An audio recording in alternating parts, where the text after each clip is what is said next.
حضرت مولا علی شیر خدا کے پاس ایک شخص نے آ کے کہا کہ میرا بخار پرانا ہو گیا، جاتا ہی نہیں بخار. کہا جناب جاتا ہی نہیں تو کیا کروں؟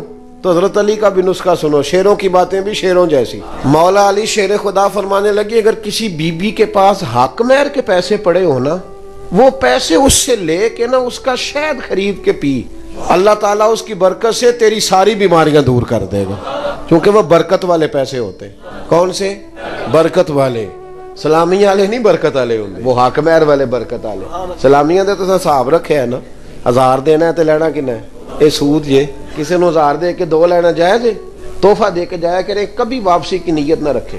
شادی پہ جب جائیں تحفہ دیں، نیوندرا نہیں دینا. پینڈواں کاپیاں تے حساب لکھیا ہوندا ہے. شرعی مسئلہ یہ ہے کہ جب آپ کسی کو 1000 دے کے 1.5 واپس لیتے ہیں تو یہ ناجائز ہے کسی جگہ جائز. تو جو بات غلط ہے وہی سمجھانی ہے نا میرے بھائی. آپ نے کرنا یہ ہے کہ تحفہ کہنا ہے اس کو.